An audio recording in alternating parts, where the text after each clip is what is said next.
The fluorescent lights of Mitchell's pharmacy hummed overhead as Rebecca stood at the counter, bouncing her crying 8-month-old daughter, Emma, gently in her arms. At 26, Rebecca had learned that being a single mother meant making impossible choices between necessities, and today's choice felt particularly heartbreaking. The pharmacist, Mrs. Chen, looked at her with sympathetic eyes as she processed the prescription for Emma's ear infection medicine. "That will be $87.43. Rebecca felt her stomach drop. She had exactly $32 in her checking account, and payday wasn't until Friday. She had hoped her insurance would cover more of the cost, but the medication Emma needed wasn't on the preferred formulary. "Is there a generic version available?" Rebecca asked quietly, aware that other customers were waiting behind her. Mrs. Chen checked her computer system thoroughly. "I'm afraid this is the only antibiotic that will be effective for your daughter's specific infection." The doctor noted that she's allergic to the standard alternatives. Emma continued crying, her fever making her miserable and clingy. Rebecca had already missed 2 days of work at the call center to care for her sick daughter, which meant her next paycheck would be even smaller than usual. "Could I put this on a payment plan?" Rebecca asked, her voice barely above a whisper. Mrs. Chen looked genuinely sorry. "I wish I could, but our system doesn't allow payment plans for prescriptions. Is there someone you could call who might help?" Rebecca thought of her limited options. Her parents lived across the country and were struggling with their own financial difficulties. Her few friends were young and barely making ends meet themselves.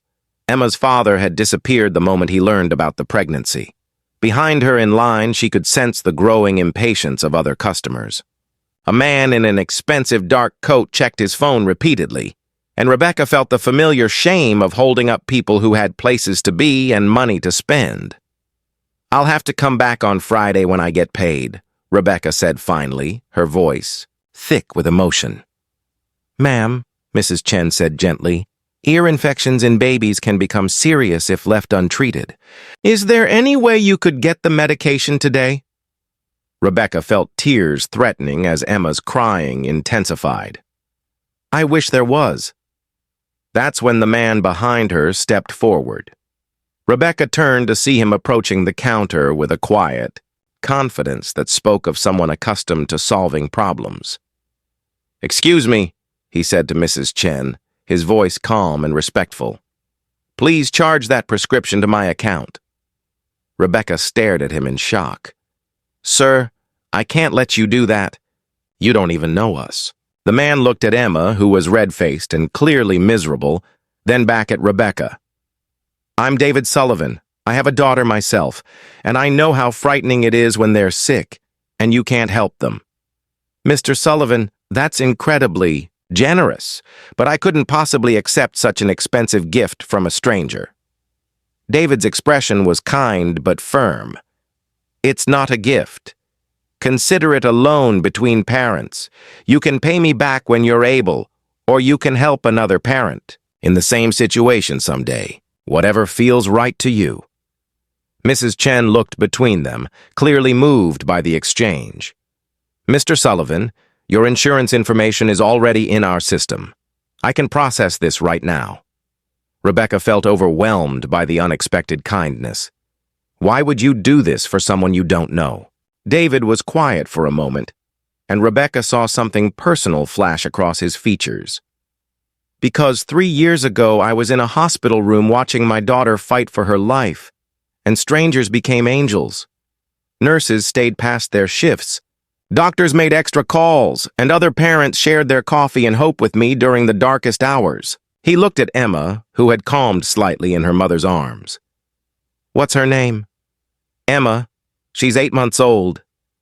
Emma's lucky to have a mother who would do anything to take care of her. That kind of love deserves support."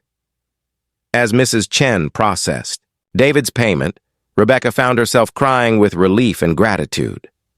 "Mr. Sullivan, I promise I'll pay you back." "Rebecca," he said, having overheard her name during the pharmacy interaction, "the only thing I ask is that you focus on taking care of Emma and yourself. The rest will work itself out." Mrs. Chen handed Rebecca the medication, along with detailed instructions for administering it. Emma should start feeling better within 24 hours. As they prepared to leave the pharmacy, David handed Rebecca his business card.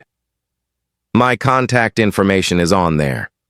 Not because I expect repayment on any schedule, but because I want you to know that you're not alone in this.